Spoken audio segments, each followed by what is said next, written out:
Hello viewers, welcome to Astro Intelligence videos. आज की video मैं वैदिक संध्या से लिए गए एक मंत्र द्वारा करना चाहूँगा और वो मंत्र है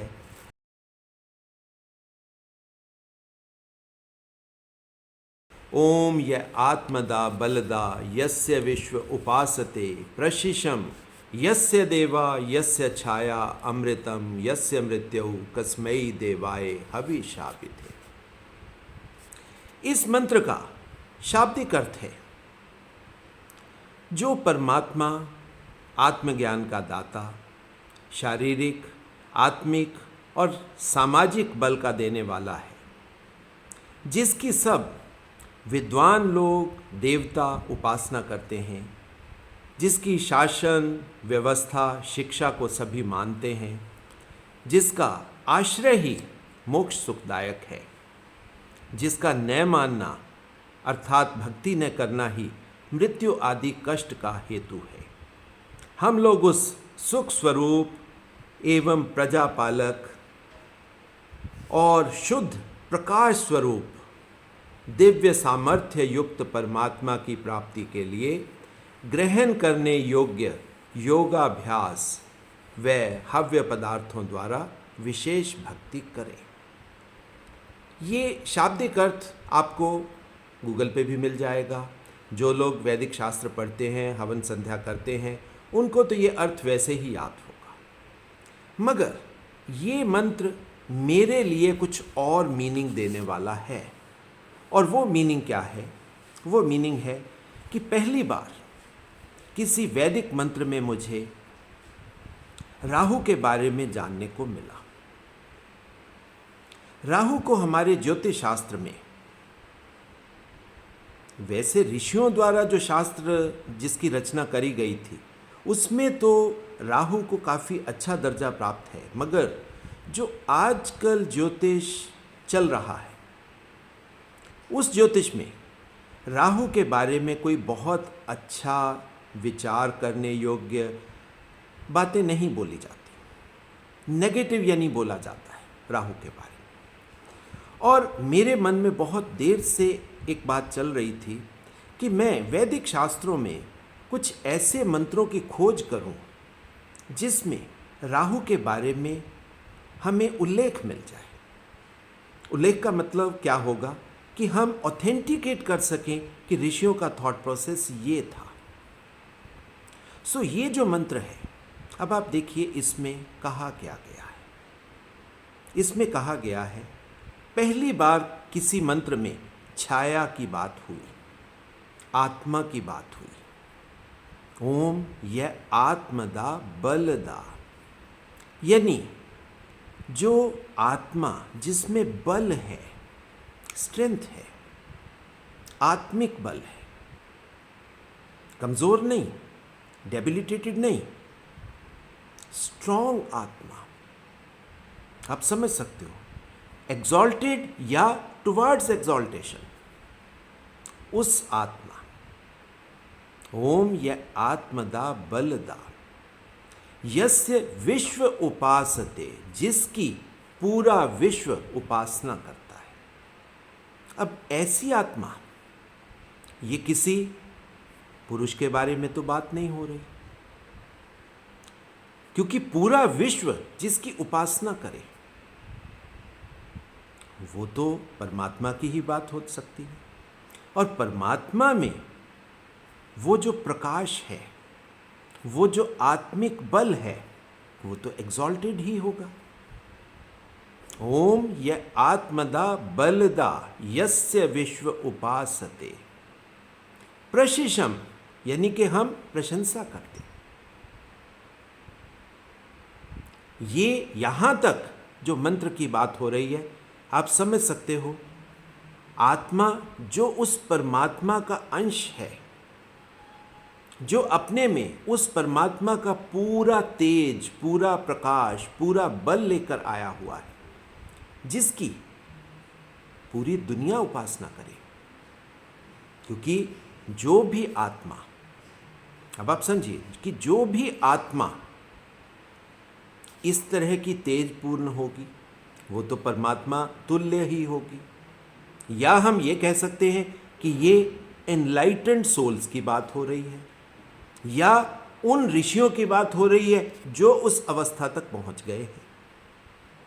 ओम य आत्मदा बलदा यस्य विश्व उपासते प्रशिशम यस्य देवा। देखिए अब यहां पर यस्य देवा यानी कि जो उसकी अच्छाई है वो ही देव हैं, वो ही देवता है। यस्य छाया अमृतम, जिसकी छाया अमृत समान है।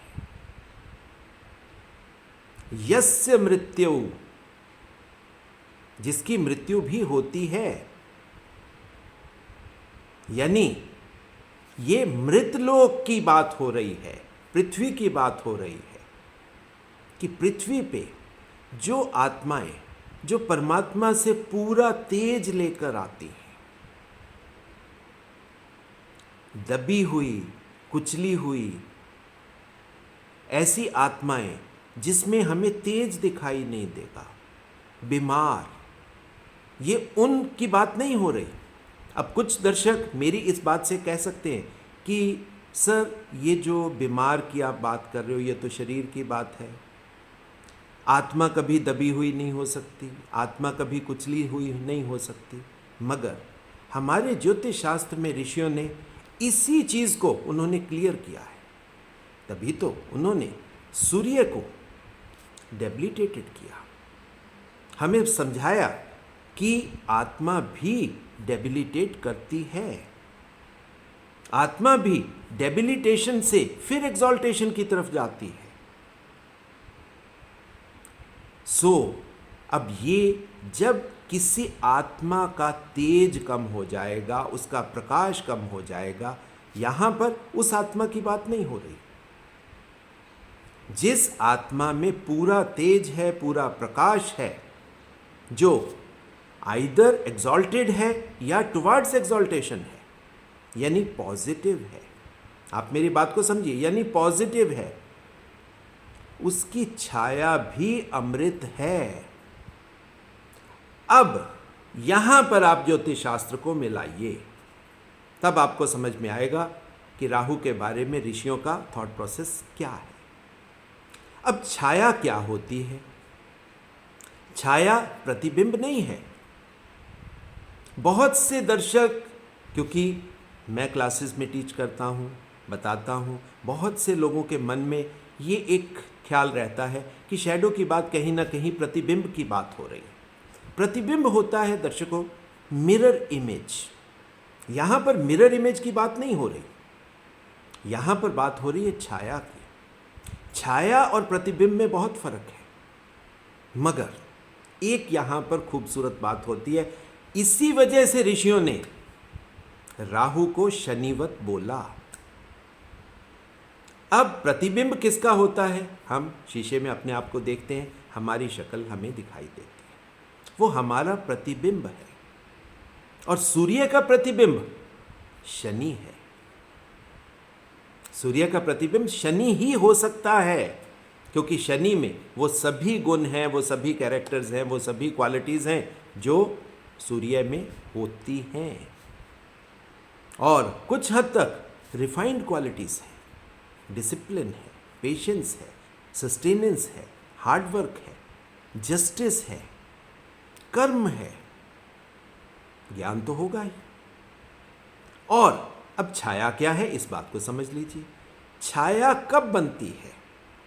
ये बड़ा मज़ेदार सी सब्जेक्ट हो जाएगा आपके लिए। छाया कब बनती है? जब सूर्य और हम बाहर निकले, सूर्य हमारे पीछे हो, तो हमारे आगे हमारी छाया बन जाएगी। सूर्य हमारे आगे हो तो हमारी छाया हमारे पीछे बन जाएगी। छाया और प्रतिबिंब का डिफरेंस अब आप समझ गए।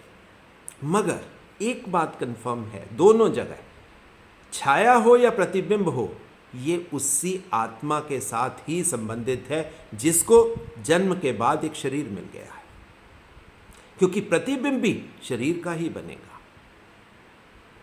छाया भी शरीर की ही बनेगी। अब प्रतिबिंब और छाया में ऑरा का फर्क मिलेगा आपको। जो लोग ऑरा को समझते हैं वो बिल्कुल क्लियरली बता सकते हैं कि इस आदमी का ऑरा क्या है, कहाँ पर है। क्योंकि ज्योतिष शास्त्र सिर्फ और सिर्फ प्रकाश और ज्योति का ही शास्त्र है। यहाँ पर बात ही सिर्फ या ज्योति प्रकाश की होती है या अंधकार की होती है। अब वैसे भी आप अगर समझें, शनि का जन्म सूर्य और छाया से ही हुआ, संध्या से नहीं हुआ। अब यहां पर आप समझ सकते हो, अब ये जो मंत्र है ये संध्या का ही तो मंत्र है।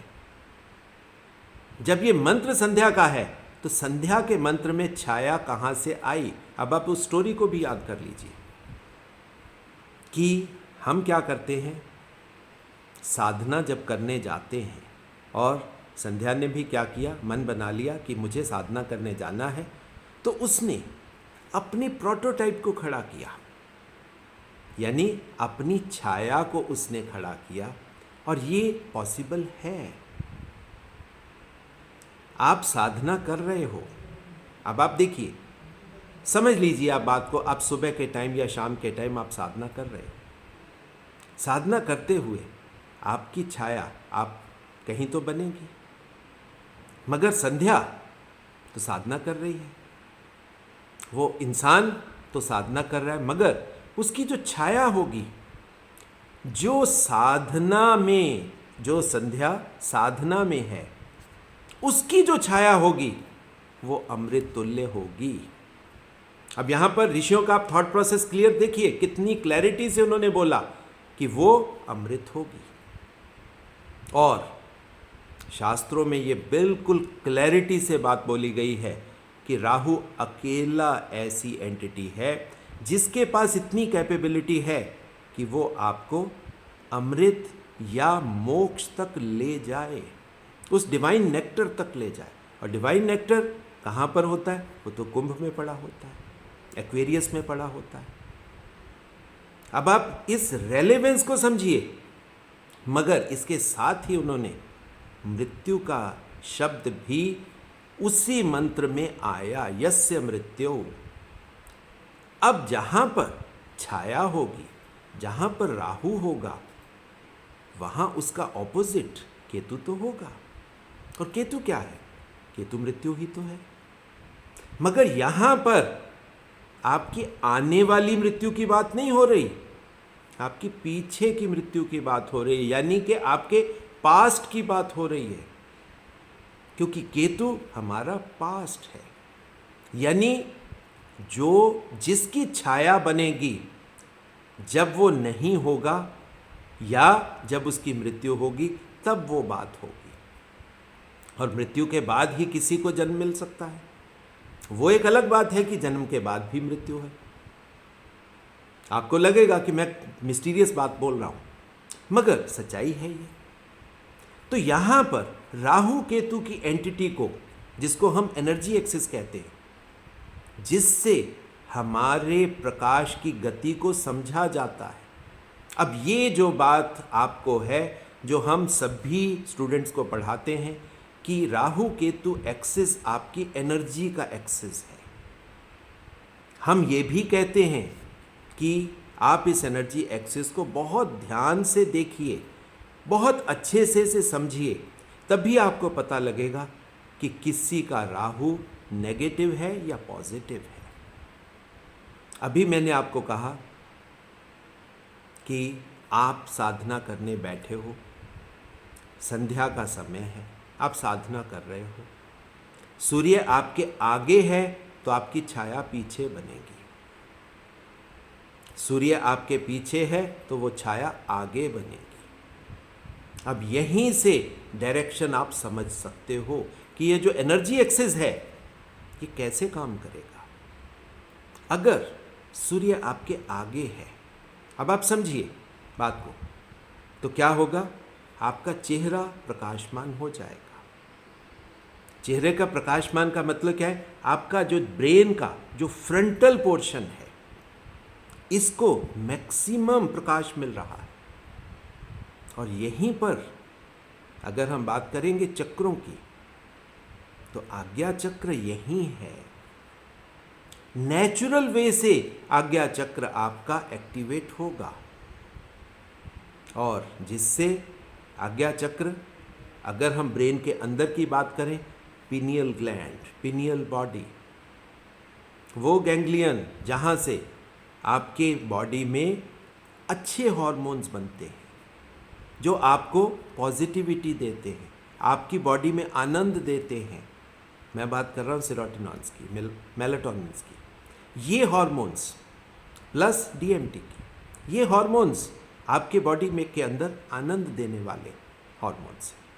और जब ये चक्र आपका, अब आप देखिए, ऐसा चक्र जिसमें पहले बात हुई उस अमृत की, उस डीएमटी की, वो डीएमटी आपकी बॉडी में रिलीज हुआ तो उसकी जो छाया बनेगी वो अमृत तुल्य होगी, और वो छाया पीछे की होगी, पॉजिटिव छाया पीछे होगी। अब आप बैठे हो, सूर्य आपके पीछे है, पीछे से जो छाया बनेगी वो आपके आगे आ जाएगी, आपकी विजन को ब्लाइंड कर देगी। ये ही माया का खेल है। और राहु को हम कहते हैं मायापति विष्णु द्वारा बनाई गई एंटिटी ही तो राहु है।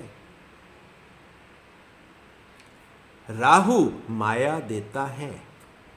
अब नेगेटिव अगर मतलब एनर्जी की बात करेंगे तो आपको माया का खेल मिलेगा, और पॉजिटिव राहु जिसका है वो उसको अमृत तुल्य बना देगा, उसको मोक्ष तक पहुंचा देगा।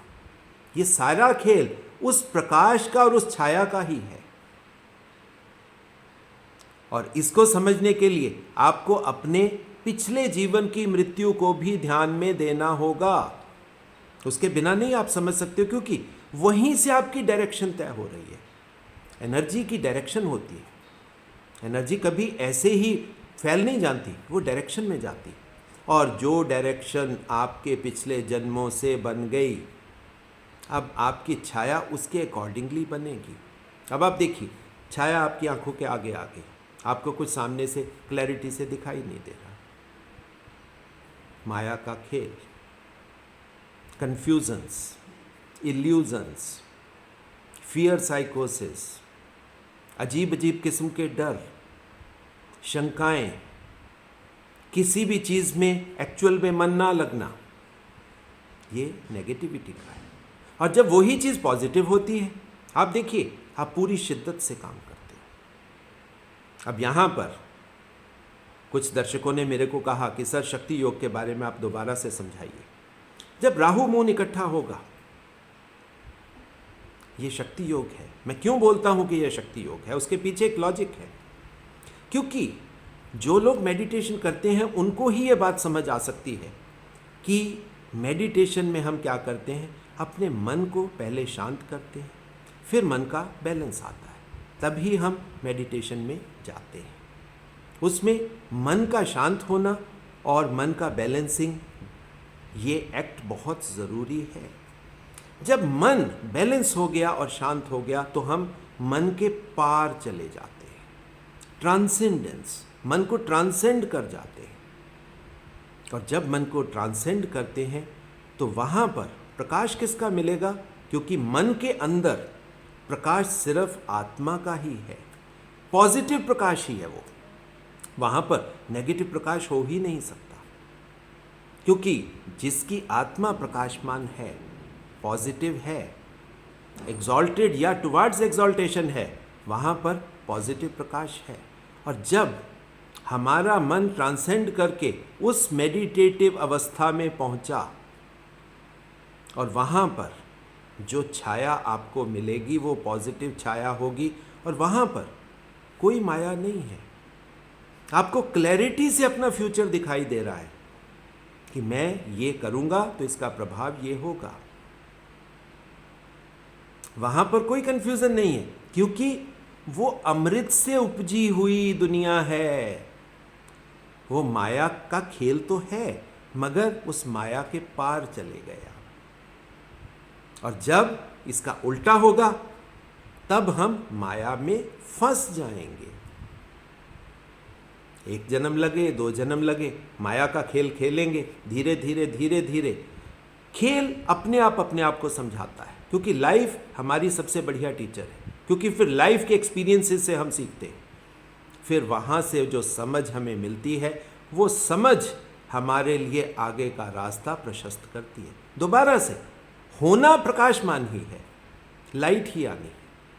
चाहे अब आप लाइट राहु के नेगेटिव होने से जो एक्सपीरियंसेस मिलेंगे, जो माया का खेल होगा और जो उस एक्सपीरियंसेस से आप लर्न करोगे, या तो आपको प्रकाश, नॉलेज, ज्ञान वहाँ से मिलेगा, या आप साधना के द्वारा उस पॉजिटिव राहु मून को और आत्मा को इकट्ठा कर लोगे।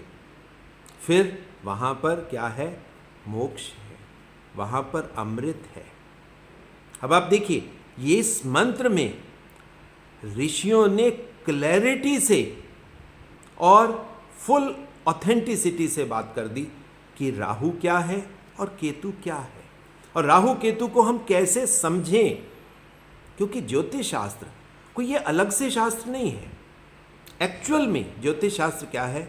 ज्योति का शास्त्र है। वेदों में जो मंत्र पढ़े हैं उन्हीं के माध्यम से हमें ऋषियों ने समझाने का प्रयास किया हुआ है, और ज्योतिष उसी को समझने का तरीका है।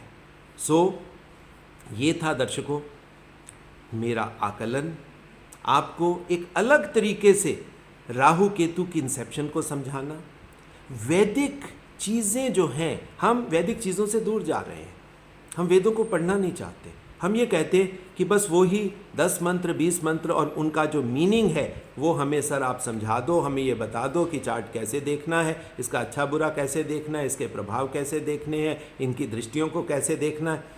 हर इंसान रेडीमेड चीज़ चाहता है, मगर एक्चुअल नॉलेज अगर आप चाहते हो तो आपको अपने तरीके से रिसर्च करनी पड़ेगी, अंदर जाना पड़ेगा उन शास्त्रों में, तब जाके वो नॉलेज, वो ज्ञान आपको मिलेगा। और वो ही नॉलेज, ज्ञान, ये फिर आपकी ड्यूटी बनती है कि उन ऋषियों की तरह उस ज्ञान को आप पूरी दुनिया में बांटें, फैलाएं, लोगों को समझाएं कि वो भ्रम का शिकार ना हो। ये वर्ड मैं जानबूझ के आपको बोल रहा हूँ कि लोग भ्रम का शिकार होते।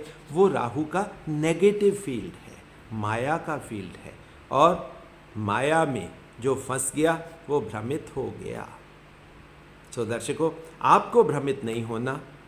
जहाँ तक मेरी कैपेबिलिटी की बात है, मैं शरीर, परमात्मा मेरे को स्वस्थ शरीर दे रखे, अपनी तरफ से मैं पूरी मेहनत करता रहूँगा और आपको इस खजाने से छोटे छोटे छोटे छोटे मोती कह लीजिए, वो निकाल कर आपको देता रहूँगा।